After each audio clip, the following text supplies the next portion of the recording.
Hey guys, Kevin here. Now that we've looked at a basic overview of TypeRocket and how it makes registering post types and modifying existing post types in WordPress a lot smoother and easier, and also giving us the ability to add custom fields. We have a photo field here, for example, and a text field here, for example. And our fields aren't limited to these small sets. There's actually around 26 custom field types that we can use. And we also added taxonomy to this post type. And we'll see that there's an extra meta box, which we'll get into later. That was from a plugin that WordPress TypeRocket provides. But as you can see, we registered this in our last video just as a demonstration. We did all of it very quickly, only 30 lines of code here. How things were edited. In fact, we changed the post type to be renamed and have a different icon, so we don't have to call it posts if we wanted to maybe make it a little bit different. And so now what we need to do, and what would be best to do, is to look at registering our own post type. And what I mean by that is, let's do that from the ground up and really dig in deep to all the little specifics that TypeRocket provides us out of the box when registering a post type and the many functions that it provides. And then once we're done registering a post type and customizing it on the admin side, then we'll move over into putting those post types into the view, into the front end of our site, and displaying some of the custom fields.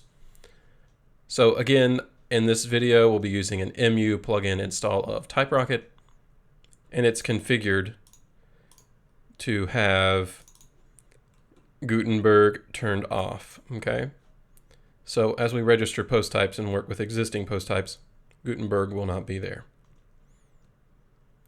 So let's do this. Let's deactivate our existing plugin. That's going to get rid of the post types and the modification to that post type. And then we'll work on this simple plugin and get started with our own. Now the first thing you have to do to register a post type in TypeRocket is do tr post type and then pass in the singular name of your post type. So if I say book here and save that, it will automatically add a book post type. And just to compare and contrast, if I add a post type the WordPress way, you'll see that this requires quite a bit more code. First off, you notice we have to do so from within a hook. Register post type, we'll call this one movie. And TypeRocket automatically adds the hooks for us, so we don't have to do this stuff whenever it comes to any of the features that come with TypeRocket. TypeRocket uses its own registry, and then from that registry, at the right time, on the fly, it will register what's needed to have the functionality that we want. So that's great. And let's go back to our admin here and refresh and see what TypeRocket does and see what WordPress does. Now you can see TypeRocket adds books here, and our movies are nowhere to be found. And that's because we have to go in and pass special arguments into the standard WordPress version. If I pass in public and set it to true, then it will display it. But when I display it, it calls it posts because I have to pass in a label. And I think maybe this may or may not work, guys. So hold on with me. Just trying to demonstrate some things here. Okay, so it says movie now. Movie. But then it says add a new post. So it's still quite clunky.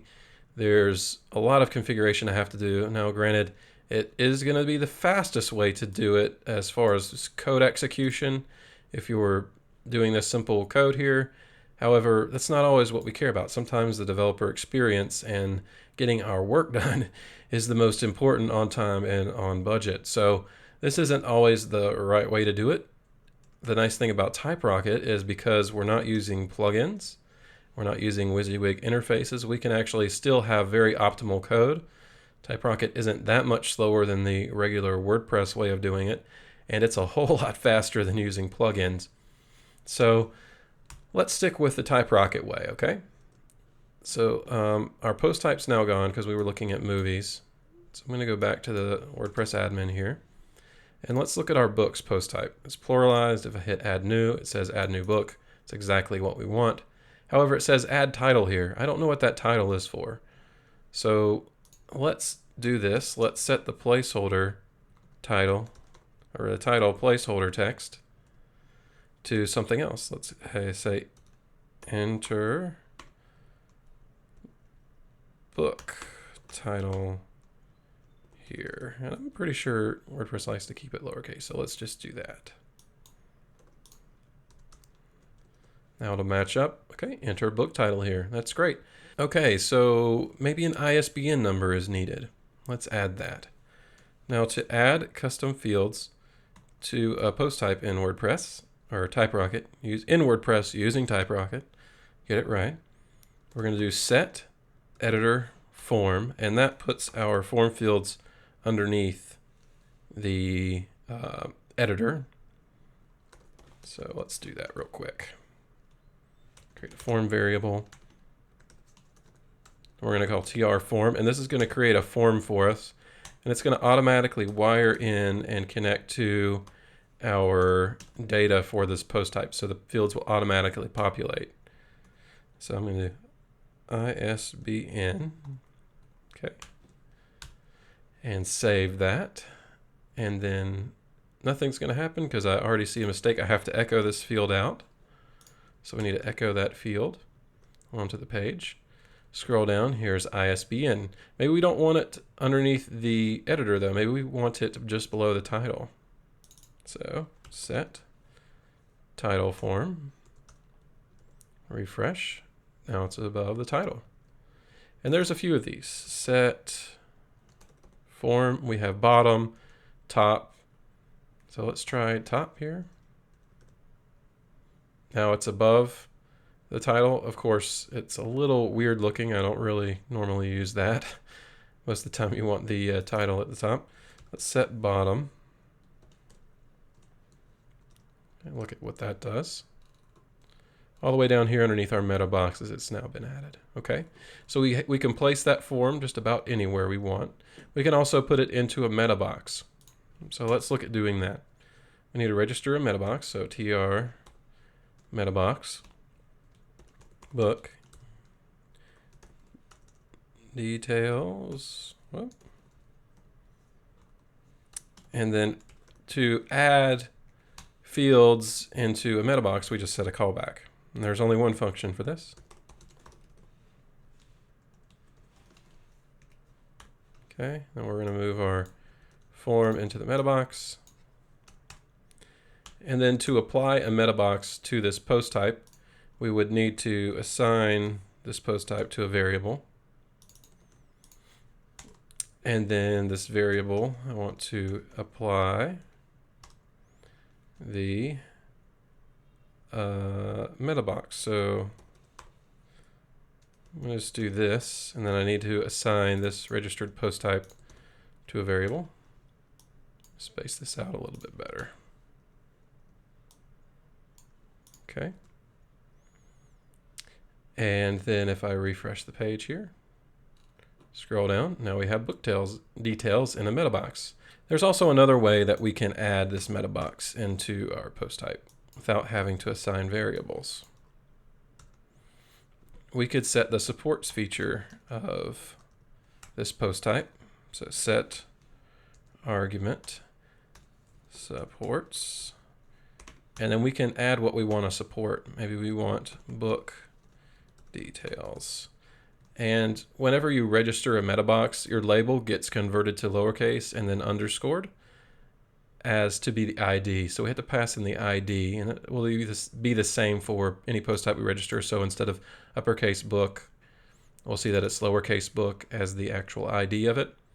So book details is what we want, and then we want the editor, which is the WordPress editor, and the title. Refresh this, scroll down. Now book details is still in here. So we can add meta boxes quite easy by just adding the supports feature for that meta box. If I get rid of that, save it, refresh the page, those book details are gone. Let's just keep it in the meta box for now, and let's play with our meta box some. Okay, so we've messed a little bit with the post type. Let's see what we can do within that post type with this meta box. There's a lot of things that we can do as long as we have not moved around this meta box on the post type page. We'll be able to do things like set context. And set context has a few arguments that we can pass it. If I look over here, we have normal, advanced, and side. So maybe we want this ISBN to be in the side. Okay.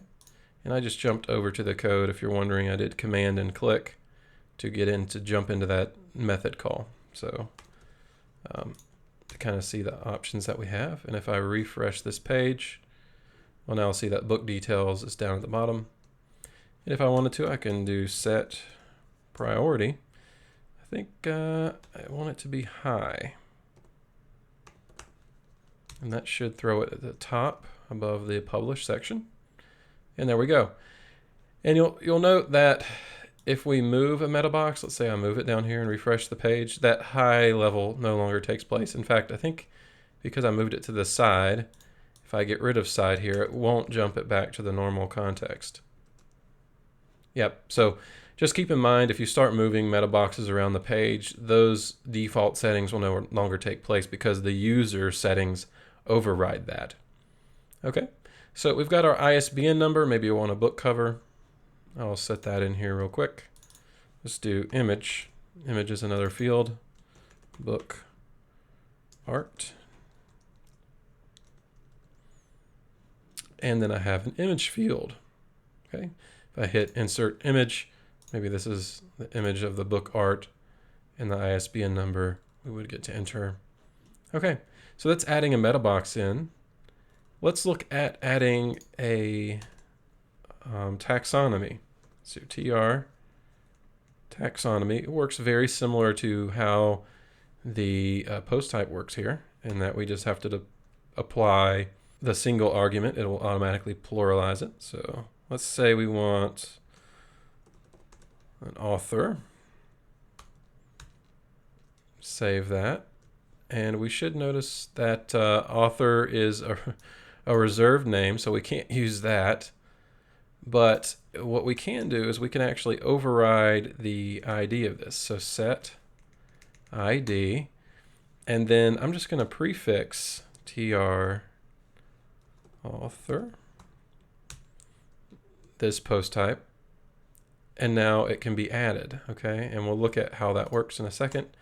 But first I need to add my post type, and I can actually use this apply method, take my book variable, which has the post type object in it, and just apply that to the taxonomy. Refresh the page, and then authors is in here. And you'll note that the taxonomy is tr author instead of just author. So I'm able to override the ID, and I can do that for the post type as well. Maybe I want this to be set ID, and I want to prefix this one. Okay. I'm going to go back to my pages because that post type is going to be gone. If I go to books, it'll say tr books, or book now. If I hit add new, my author section is there, and my book details, because I haven't had any user settings saved on this, it's back down here into the normal context. So that's quite nice. And if I go to authors, I can begin to add terms to that author. So that's quite nice. However, this video is not about taxonomies or meta boxes really, though we do need to touch on them to show how they work within a post type. What we really care about is this post type. So let's do some more fun advanced things, right? Let's go, let me get back to this here. Let's add a, a column to the table section. So I can do this pretty easily. I have this ISBN number here. So I'm going to pass that ISBN number as a column into the book. And what that's going to do is when we're in our book section, it's going to add a column into the book's post type. Okay. And maybe I don't want this date field here. Maybe I want to remove that. Remove column. I think I can just pass in date. If I'm wrong, we'll look it up. Okay, yep, so date's gone. Maybe I don't want that title column either. remove column,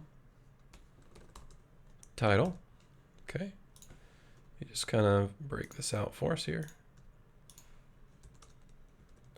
So that's good. So now all we have is ISBN. And if I add a book, let's say made to stick, and ISBN, I'm not sure what the ISBN is or the format, but we'll just add these pieces of data in here and publish that and go back to books here. We'll see that we have ISBN, but there's no way to click into it. So we need to amend that.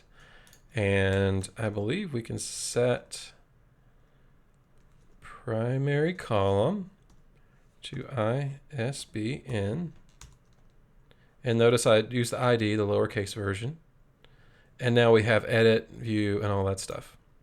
So now I can just look it up by ISBN number. So that's quite nice. So that's kind of working with columns. However, there's a lot more this add column method does. We can make it sortable. So let's set that to true.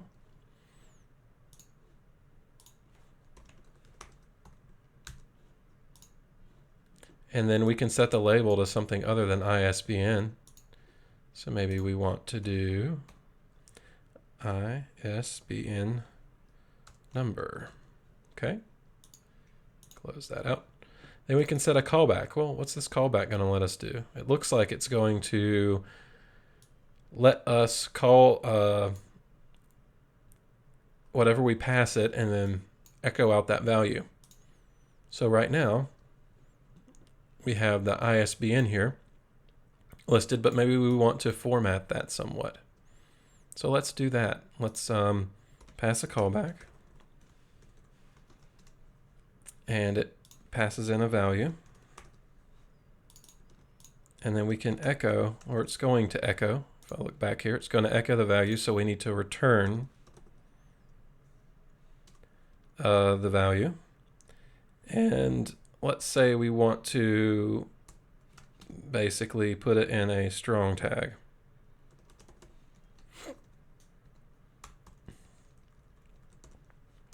Save that and refresh the page. Oh, and that did not work. Okay, so I see what we did. This is the default callback being set, which echoes the value. So we don't actually need to return our value. We need to echo it. So let me echo that. Okay, and now you can tell it's slightly bolded. If I wanted to do style, color, red, just to really show it off here, now it's red. So we can do a lot with that. That's quite useful if we have an image field. So let's maybe add that image into our column. I believe we called it book art. And if I don't want to rename it, I think I can just pass in null here.